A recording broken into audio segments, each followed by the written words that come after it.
Blog Talk Radio.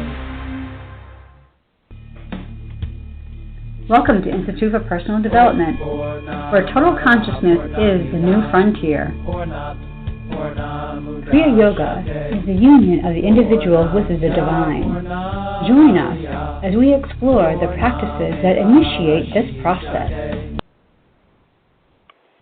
Well, good morning, everyone. Welcome to the Voice of Yoga. Let's Talk Consciousness. I am your hostess, Lisa Winton, and with me is Kenny Toy, also known as Swami Jayananda, founder of Institute for Personal Development.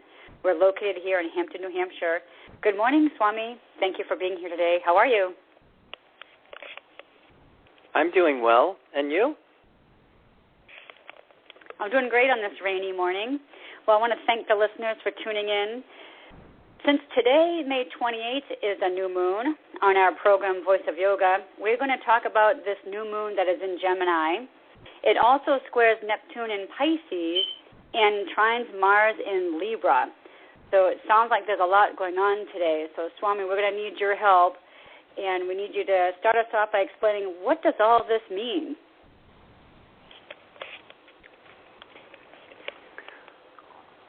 Well, the new moon is typically a new cycle. It's a new beginning, and so it's a good time to start something, to begin something new, to embark on any type of adventure that you may have in mind. And this particular new moon, being in Gemini, it's going to be very, I want to say, affect you more mentally. That it will be a good time for some new ideas, and it's going to focus a lot on our everyday life. You know, things that will affect, you know, your daily routine kind of a thing. And with the square to Neptune, the square to Neptune kind of brings in the whole thing of what we have been talking about in some of these earlier shows, this thing of our sense of purpose to life. You know, our dharma, our duty, our collective responsibility. And the square is usually a call to action. And a lot of the influence, you know, and also the trine to Mars, you know, Mars is how we get what we want. It's what we want. So a big part of a transit of this nature, a lot of it's going to depend on, you know, where you are and what you want to do with your life. You know, because if you are primarily just looking to survive or to just, you know, keep things in place, a transit like this isn't going to really have too much of an effect on you.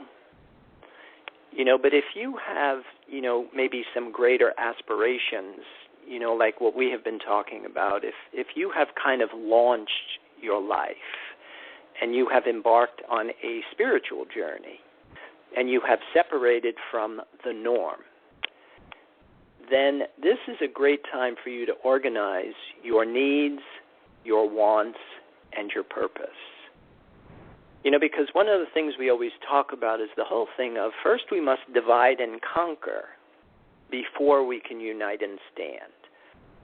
You know, that self-conscious awareness is a very important part of becoming spiritual, you know, as opposed to, you know, your sense of self being the enemy. It's your vehicle. And so the primary focus here is on your needs. And that's one of the things that we always talk about, is that we're all codependent. We all have needs. And, of course, the secret to life that we have been talking about is the whole concept of put God first, you know, to use what you really do need as a symbol or a source of sustenance, as a symbol for validation, because that's the platform. That's the thing that makes everything happen. Once we have literally rebirthed our bodies in the life force, then that's when you can, embark. That's when the journey starts. And so with this new moon, even if you haven't begun your spiritual journey, today would be a good time, to attempt it. And one of the things that we always say is, with the physics of spirituality, you can't get this new symbol in your body for validation if you don't purify it. But our physical bodies are like monkeys, and a monkey won't let go of one branch unless it has another branch in the other hand. So today would be a great opportunity for you to get this other branch in your other hand. And so a big part of the focus on this new moon is the whole thing of, just starting to question our values. What is important to me? And how do I determine the importance of something? Because in the yoga model, there's a big difference between a need and a want. That what makes something a need is that if you don't get it, you die. A want is something that you can live without. So the platform is trying to figure out, well, what are my needs? And then what is the hierarchy of importance of a need? Because to determine the importance of a need, then you have to look at how long can I live without it. So with regard to our actual needs, we can live weeks without food. We can live days without water. We can live minutes without air. But without the life force, without prana, without the grace of God, we can't live a millisecond. And very few of us have that sense of connectedness to this invisible, intangible source of sustenance. And that's, what we've been talking about. That's what this union, this whole concept of union of the individual with the divine, this thing of rebirthing your body in this life force.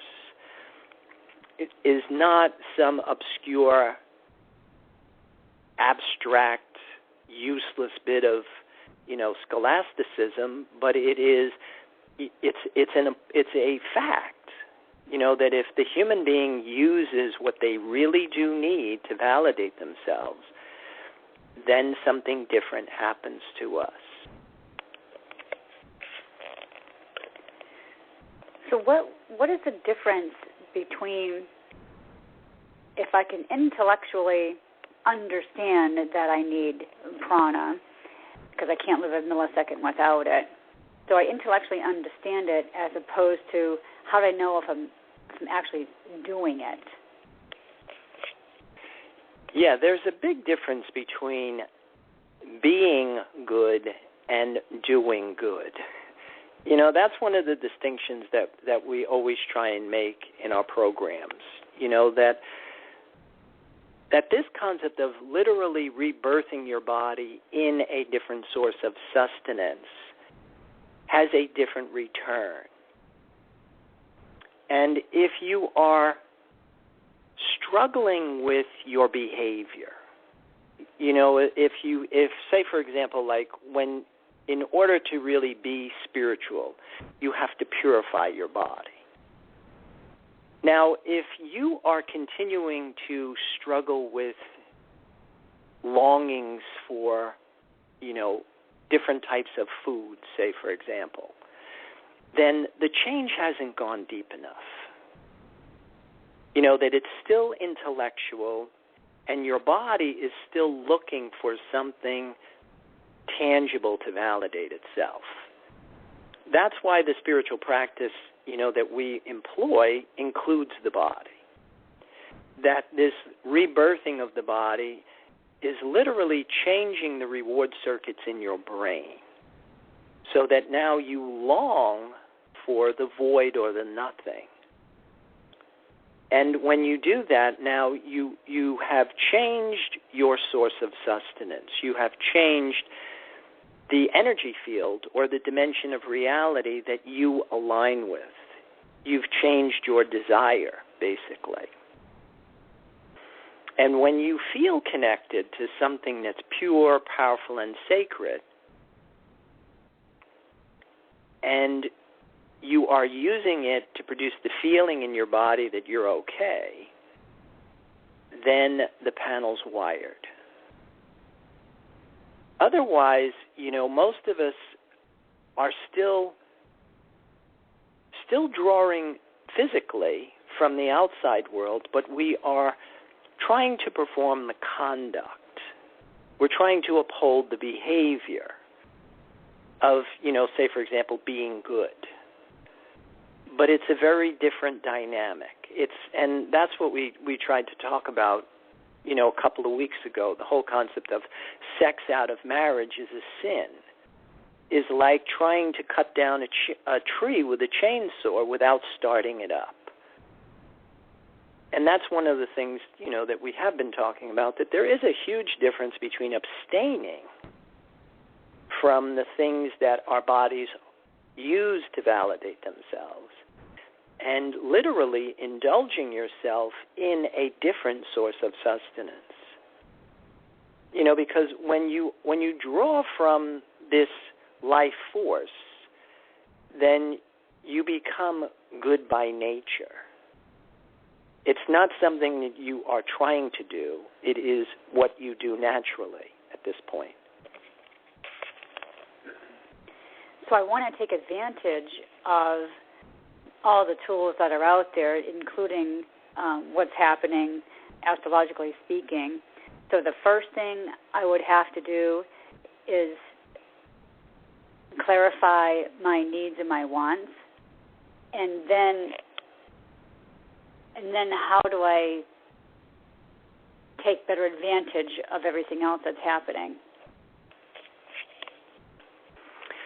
Well, see, the thing that comes with, once we have established our sense of well-being based on a relationship with the forces that are really important to us. Now, if you think about it, if every time you take a breath that your body has this feeling in it that you're happy, that you're special, that you're good enough, now, as long as there is air available to you, there is a calmness, there is a stillness, and there is a confidence that most of us don't have.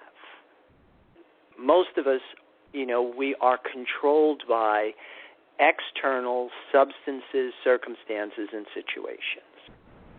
What we call normal behavior today, I call neurotic. Where we go from the car to the phone to the computer to the television to the refrigerator to the gym. And it's all driven by this blind need that I want something. Now, once you have, rebirthed your body in the life force, now the agitation that would typically be coming from your body is now neutralized. That brings a tremendous amount of clarity to your mind. The other thing that starts to happen is, again, you start to expand your identity beyond the limits of your body. You have this genuine sense of connectedness to a greater whole. And then, of course, like we had mentioned in one of the earlier shows, now you are starting to see what your wants are and what is, my collective purpose. One of the questions we talked about is, what would my life look like if I was doing exactly what I want to be doing? But in order to get to this vantage point, you have to be totally established in your needs.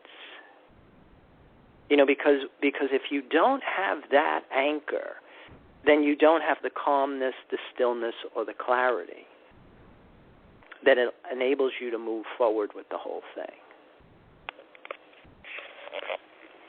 So it sounds like that we are talking about, purification, and I believe what you're saying is that we have to have purification of the body first in order to have purification of the mind.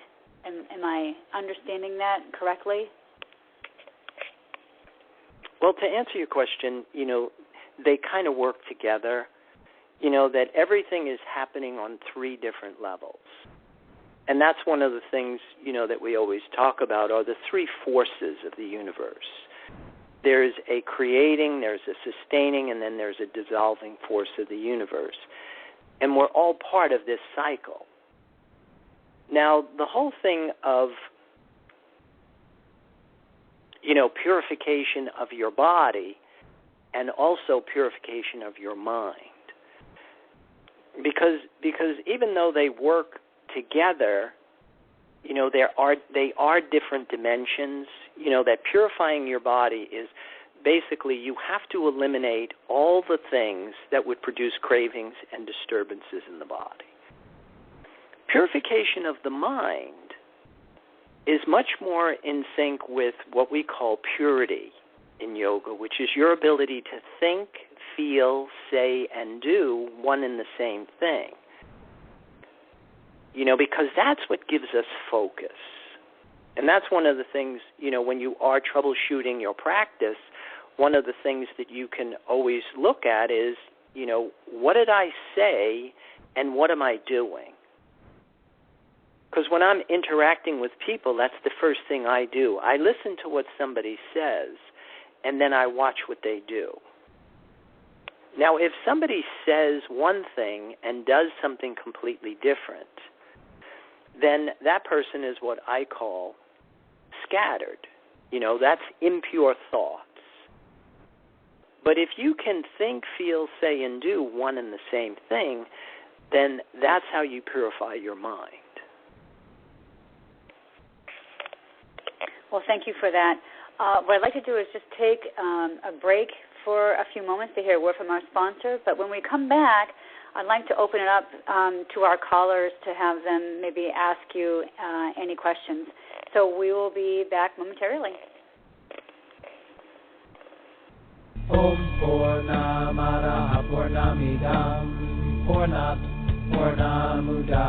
If you are looking for a samadhi-based experience, IPD Kriya Yoga has the goods. A complete yoga program that includes the practices and the process. Starting with the separation from mother, including the labors and tasks of the hero and the return as a whole person. Practice makes perfect only when practice is whole. Kriya Yoga is a path of action, knowledge, and devotion. Samadhi, or total consciousness, is experienced by knowing and doing with devotion. Call or click now and get started. 603-929-0303 or www.ipdtransform.com. Namaste.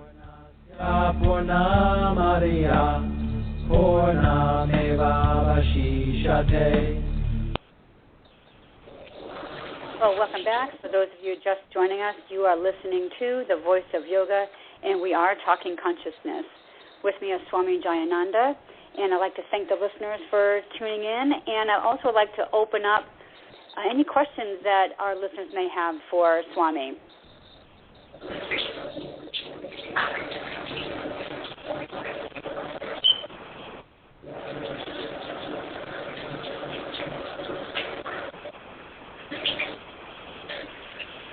Okay, Swami, we were talking earlier about troubleshooting our yoga practice, and I think I'd like to talk more about that. And what are some of the common denominators that you see with the students that come to you to study from you?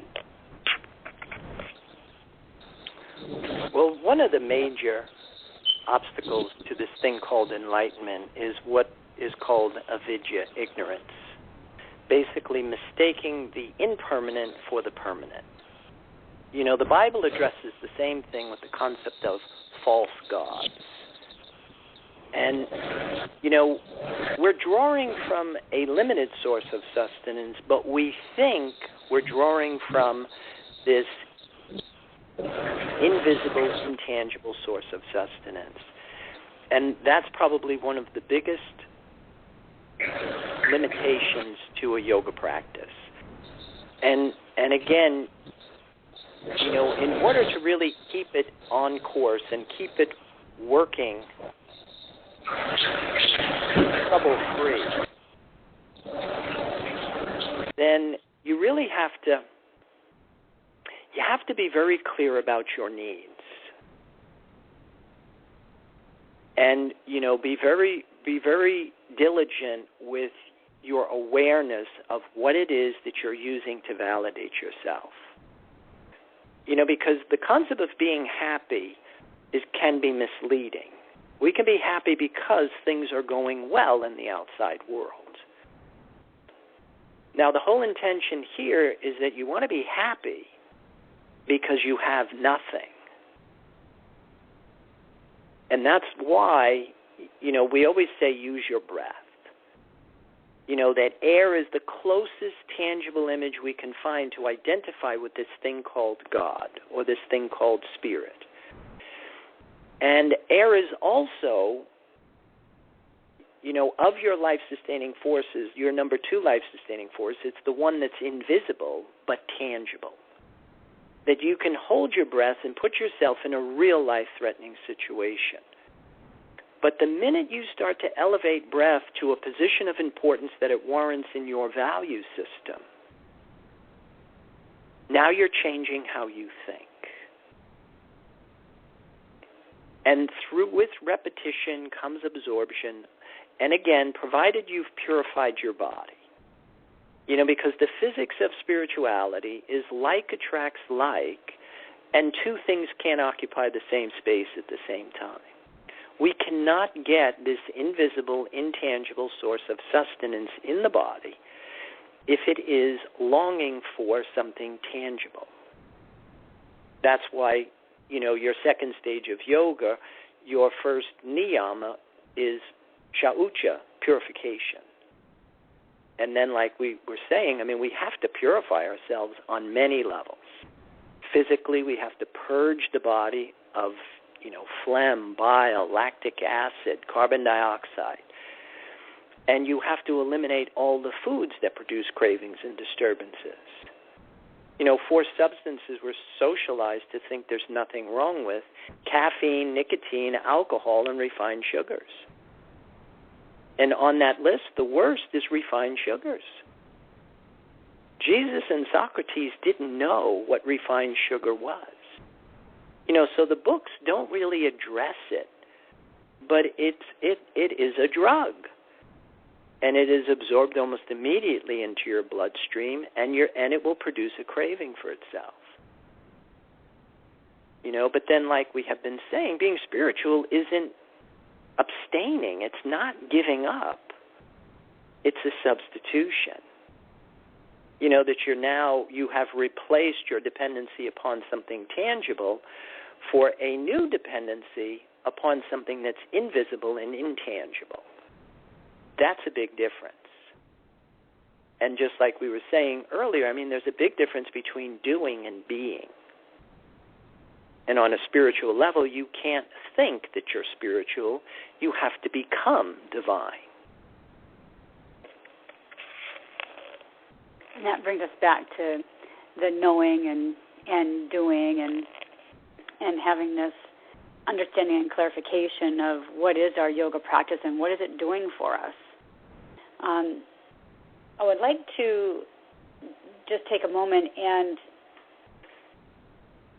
let's just summarize, if you would, for us about, we talked about Gemini, and that has to do with our mental aspects, and the squaring of Neptune and the trining to Mars.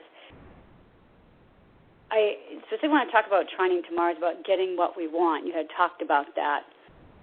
So I think what you said earlier about you have to determine between a need and a want to determine, you know, getting what you want, because that's saying be careful what you ask for, right? So can we just talk another minute about the order of importance of the needs and the wants? Yeah, absolutely. That, the whole key is that your sense of well-being has to be based on a relationship with this life force.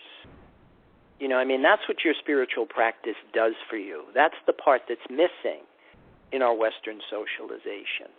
That's why we're surviving and chronologically aging, but not psychologically, spiritually developing, because we don't separate from this pattern.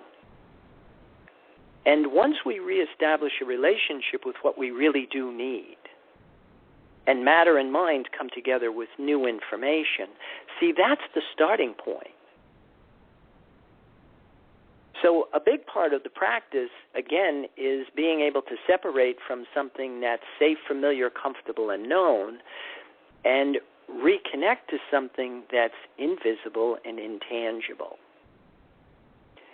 And once you have your sense of well-being based on a relationship with what you really do need, then comes the clarity. Otherwise, our minds are small and our feelings are reduced to insatiable cravings. The constant agitation that's coming from a body that is disconnected from spirit produces this kind of muddled vision. In mythology, they called it chaos, where everything was in an intermingled state of confusion.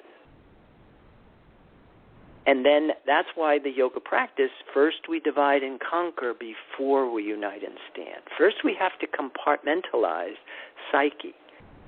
And the only way to do that is to reestablish a relationship with this divinity, this invisible, intangible source of sustenance. Now, once you do that, then you have a better understanding of the difference between a need and a want. Now, of course, if you don't get what you want, you don't have to respond as if you're going to die. See, that's where I think a lot of the confusion comes from the therapeutic community that really kind of encouraged us to give rein to our feelings. In fact, in that model, people identify their humanness with feelings, when in fact, in reality, what makes humans different than animals is our ability to be intelligent. That these mental functions that we have is what elevates us above, an animal. Now, if you do not separate your conscious mind from your pattern, and you are controlled by your feelings, the dynamics of addictive, compulsive behavior, violence, is emotionality without the benefit of intelligence. So a big part of, the yoga practice is really being able to make clear distinctions between needs and wants, and then establishing your sense of well-being based on the availability of your relationship with what you really do need. And that's, again, that's what this new moon is, a great opportunity, to see that and then put it in place. Okay, great. Thank you, Swami, for that. And I would like to invite our listeners out there, if you would like to learn more about the new moon and how you can benefit from that, please visit our website. You can email Swami Jayananda. You can follow him on Pinterest, Twitter, Facebook. Keep your comments and questions coming. He does enjoy hearing from you, and will respond back to you. Well, I'd like to thank all of our listeners for tuning into our program today on The Voice of Yoga. I am Lisa Winton, and with me, Swami Jayananda. We'll be signing off, and I hope you all have a wonderful Kriya Yoga kind of day. Namaste. Yeah, maybe next week we could talk a little bit about nutrition and Kriya Yoga with the divine. And with that, I'll wish everybody a great day, and namaste.